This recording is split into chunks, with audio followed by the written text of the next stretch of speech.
Hello students, आज हम lesson का सेकंड पार्ट शुरू कर रहे हैं। चैप्टर था हमारा नेचुरल फिनोमिना। नेचुरल फिनोमिना में जैसे कि आपने लाइटनिंग पढ़ा, लाइटनिंग से इफेक्ट पढ़े, लाइटनिंग के सेफ्टी जो हमारे पॉइंट्स थे वो हमने पढ़े। तो हमारा नेक्स्ट जो पार्ट है वो है अर्थक्वेक। अर्थक्वेक के बारे में जैसे ही हम जानते भी हैं, समझते भी हैं, और जैसे ही हमारे दिमाग में अर्थक्वेक की बात आती है तो हमें क्या ध्यान आता है, हमें चारों तरफ डैमेज ही नज़र आता है।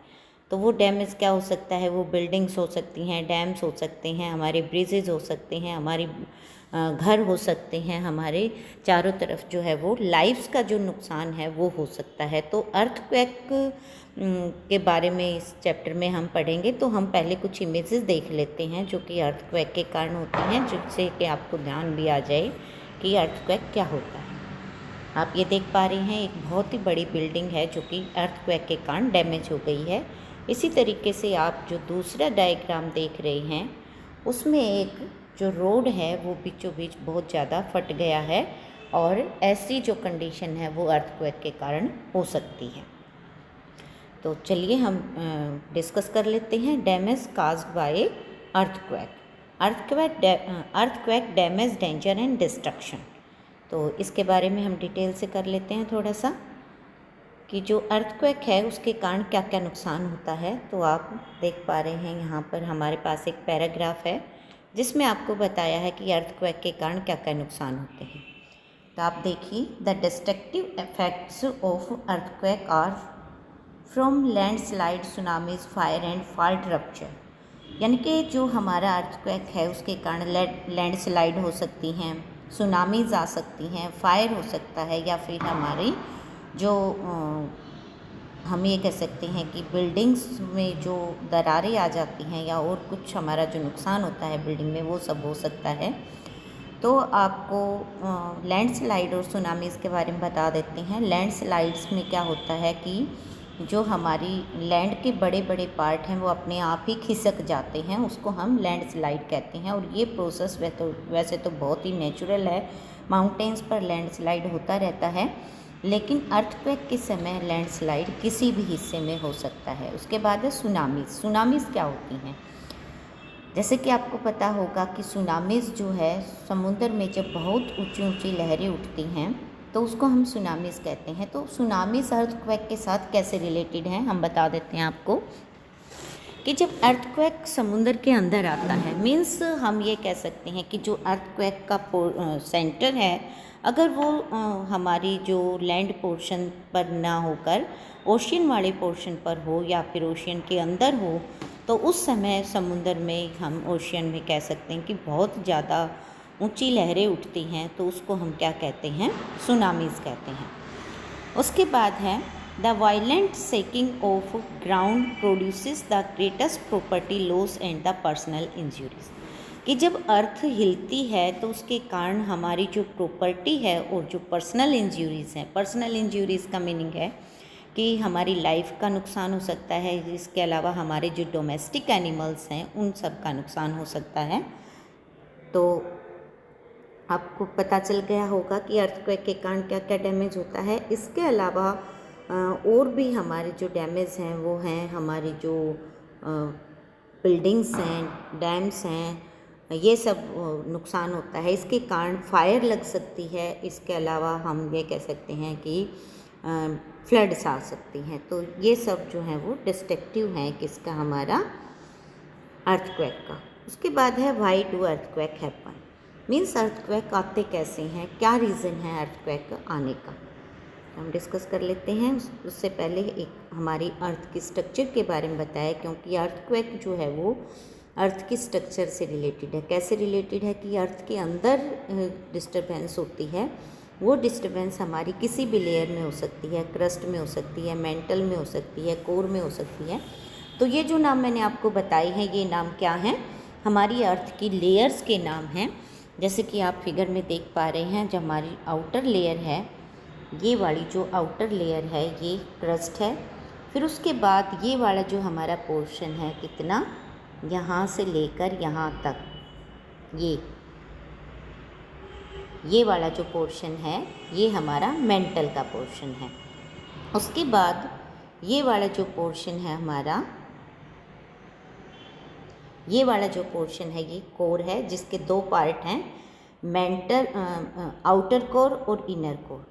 जो हमारी आउटर कोर है उसमें और इनर कोर में, दोनों में ही हमारे जो मेटल कंसनट्रेटेड फॉर्म में है वो पाए जाते हैं।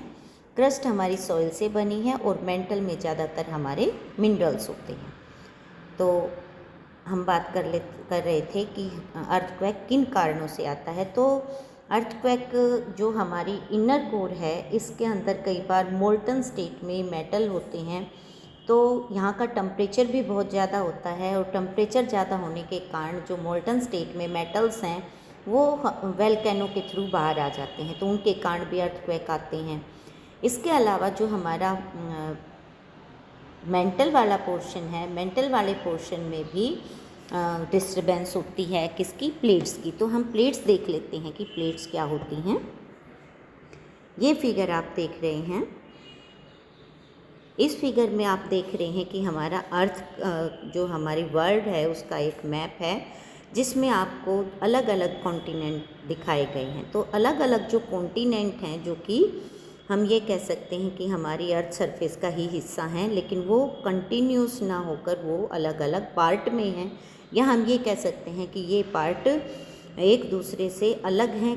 कैसे अलग हैं, इनके बीच में वाटर आ जाता है, मीन्स इनके बीच में पानी है, तो ये एक दूसरे से कनेक्ट नहीं हैं, ये अलग अलग पोर्शन हैं। तो ये जो अलग अलग पोर्शन हैं, इन पोर्शन को ही हम प्लेट्स कहते हैं। तो ये जो फिगर है, इस फिगर में जो आप ये देख पा रहे हैं, ये वाला पोर्शन, ये हमारी 3 प्लेट्स दिखाई गई हैं, जिसको मैग्नीफाई करके हमने अगले डायग्राम में दिखाया है। तो हम अगला डायग्राम देख रहे हैं। इस डायग्राम में आपको बताया है कि यहाँ पर 3 प्लेट्स हैं। ये अरेबियन प्लेट है, ये यूरेशियन प्लेट है और ये इंडियन प्लेट है।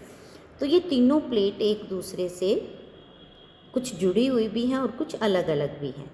तो यहाँ पर जो अलग है वो अरेबियन जो प्लेट है वो बिल्कुल अलग है, और यूरेशियन प्लेट इंडियन प्लेट से थोड़ी सी जुड़ी हुई है। तो इन प्लेट्स में लगातार मूवमेंट होती रहती है, उन मूवमेंट के कारण ही अर्थक्वेक आते हैं। हम ये नहीं कह सकते कि प्लेट्स जो हैं वो थोड़ी हैं, छोटी भी हैं, बड़ी भी हैं, और इन प्लेट्स की मूवमेंट अलग अलग टाइप की हो सकती है। तो हम मूवमेंट देख लेते हैं कि किस टाइप की मूवमेंट हम अर्थ प्लेट में देख पाते हैं। इस फिगर में आप देख पा रहे हैं, बहुत सारे डायग्राम हैं इसके अंदर। ये मूवमेंट दिखा रखी है, जिस तरीके से ये प्लेट देखिए आप ऊपर की तरफ जा रही है, इसमें ये प्लेट देखिए नीचे की तरफ जा रही है, इसमें देखिए ये प्लेट लेफ़्ट और राइट जा रही हैं। इसी तरीके से इस फिगर में आप देखिए यहाँ पर एक दूसरे के ऊपर स्लाइड हो रही हैं ये प्लेट। तो स्लाइडिंग में क्या होता है कि एक प्लेट तो नीचे चली जाती है और दूसरी प्लेट ऊपर चली जाती है। तो इन सभी कंडीशंस में आप देख पा रहे हैं कि यहाँ पर मूवमेंट जो है अर्थ सरफेस की वो बढ़ जाएगी और यही अर्थक्वेक का कारण बनते हैं। अगले फिगर में भी यही सब दिखाया है आपको। यहाँ पर आप देख पा रहे हैं, इसमें फिगर अलग अलग में वो इकट्ठे थे, ये एक जैसे अलग अलग फिगर हैं। इसमें आप देखिए लेफ़्ट और राइट जो है वो मूव कर रही हैं दोनों प्लेट्स। तो इस मूवमेंट के कारण जो हमारी ये अर्थ सरफेस है, यहाँ पर क्या महसूस करेंगे हम शेकिंग ऑफ अर्थ महसूस करेंगे, और वही अर्थक्वेक है। अर्थक्वेक की डेफिनेशन हमने नहीं बताई, तुम्हें बता देते हैं। शेकिंग ऑफ अर्थ सरफेस, और हम कह सकते हैं shaking of earth surface for last few seconds, यानी कि ये जो प्रोसेस होता है केवल कुछ सेकंड्स के लिए होता है, ज़्यादा लंबे समय के लिए प्रोसेस नहीं होता। और अगर बहुत ज़्यादा लंबे समय तक ये प्रोसेस हो तो जो हमारा डैमेज है वो बहुत ज़्यादा हो सकता है। इसलिए आप ये देखिए, ये हमारा कोलाइडिंग का दिखाया है। ये जो आप देख पा रहे हैं पोर्शन, इसमें कोलाइडिंग दिखाई गई है 2 प्लेट्स की। उसके बाद नेक्स्ट फिगर में हमारा जो नेक्स्ट टॉपिक है वो है causes of earthquake in general. Means हमने अभी तक जो पढ़ा वो हमने डायग्रामेटिक पढ़ा। अभी आपको इंसेक्ट जो हमारा टेक्स्ट है उसकी फॉर्म में बता देते हैं यहाँ पर अर्थक्वेक के कॉजेज़। तो यहाँ पर पहला जो है पॉइंट ये देखिए इंड्यूस्ड अर्थक्वेक लिखा हुआ है। अभी तक जो हमने बताया आपको नेचुरल प्रोसेस में दो बताई, एक तो वोल्केनो बताया और दूसरा हमने अर्थ प्लेट की मूवमेंट बताई। तो यहाँ पर अर्थ प्लेट की मूवमेंट और वोल्केनिक अर्थक्वेक के कारण एक इंड्यूस्ड अर्थक्वेक भी होते हैं। इंड्यूस्ड अर्थक्वेक क्या होते हैं कि कुछ अर्थक्वेक ह्यूमन एक्टिविटी के कारण होते हैं, और वो ह्यूमन एक्टिविटी क्या हो सकती हैं, वो हमारी टनल का फॉर्मेशन हो सकती है, या फिर जो रिसीवर्स हैं उनको हम फीलिंग करें, या फिर हम कोई और बड़ा जो प्रोजेक्ट है उसको इम्प्लीमेंट करें। तो इन तीनों कंडीशन में हम क्या करेंगे, जो हमारी अर्थ की स्ट्रक्चर है उसको हम इम्बैलेंस करेंगे। इन तीनों कंडीशन में ही क्या होगा, जब हमारी अर्थ का बैलेंस बिगड़ जाता है तो अर्थक्वेक आ सकते हैं। उसके बाद वोल्केनिक एरप्शन हम पढ़ ही चुके हैं कि जब वोल्केनो एरप्ट होते हैं तो अर्थ सरफेस मूव करती है, वो भी अर्थक्वेक का कारण बनती है। उसके बाद है कोलैप्स अर्थक्वेक।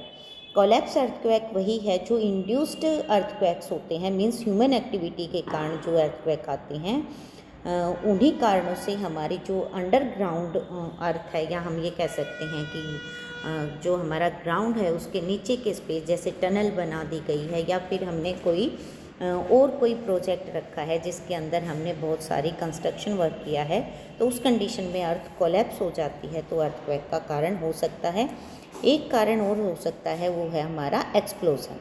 एक्सप्लोज़न क्या है कि हम डिफरेंट वे में एक्सप्लोजन्स करते हैं, जैसे न्यूक्लियर जो हमारा टेस्ट होता है उसके लिए भी एक्सप्लोजन करवाए जाते हैं, वो उसमें भी अर्थक्वेक आते हैं। इसके अलावा जो माइंस हैं वहाँ पर भी हम ये कहते हैं कि कंस्ट्रक्शन वर्क बहुत ज़्यादा होता है, तो जो हमारे माउंटेन्स हैं उनको हम ये कह सकते हैं कि वहाँ ब्लास्ट करवाए जाते हैं, तो उन पर एक्सप्लोजन के कारण भी अर्थक्वेक आते हैं। उसके बाद है आपका फाल्ट जोन्स। फाल्ट जोन्स क्या हैं कि हमने अभी पढ़ा कि अर्थक्वेक के कारण क्या है, हमने मूवमेंट ऑफ अर्थ प्लेट्स पढ़ा। तो मूवमेंट ऑफ अर्थ प्लेट्स में क्या होता है कि वर्ल्ड में बहुत सारी प्लेट्स ऐसी हैं जहाँ पर ये मूवमेंट बहुत ज़्यादा होती है, तो उसके कारण वहाँ पर हम कहेंगे कि अर्थक्वेक ज़्यादा आते हैं। तो ऐसे अर्थक्वेक जहाँ पर ज़्यादा आते हैं, ऐसी जगहों को हम क्या कहते हैं, ऐसी जगहों को हम सिस्मिक और फॉल्ट जोन कहते हैं।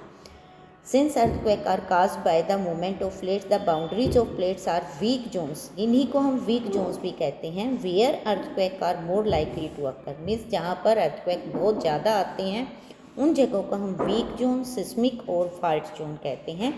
इंडिया में जो वीक जोन्स हैं या फॉल्ट जोन्स हैं वो कहाँ कहाँ पर हैं, ये आप देख पा रहे हैं। ये हमारा है कश्मीर वाला एरिया, सेंट्रल हिमालय वाला एरिया, जिसमें वेस्टर्न एंड सेंट्रल हिमालय दोनों इंक्लूड होंगे। उसके बाद है whole of the north east, Rann of Kutch जो कि गुजरात में है, फिर राजस्थान, इंडो गैंगटिक प्लेन और हमारा साउथ इंडिया। यहाँ पर हम ये कह सकते हैं कि ये वीक जोन है, इन्हीं को हम डेंजर जोन भी कहते हैं। तो यहाँ पर अर्थक्वेक बहुत ही ज़्यादा, हम कह सकते हैं कि इंटेंसिटी इनकी ज़्यादा है, ये ज़्यादा अमाउंट में यहाँ पर अर्थक्वेक आते हैं, इसलिए इनको वीक जोन, सिस्मिक जोन्स या फिर डेंजर जोन, फॉल्ट जोन, चारों एक ही नाम है। हम इस चीज़ को किसी भी नाम से एक्सप्लेन कर सकते हैं। तो आज के लिए हम इतना ही करते हैं, नेक्स्ट पार्ट हम नेक्स्ट वीडियो में करेंगे। Goodbye, have a nice day.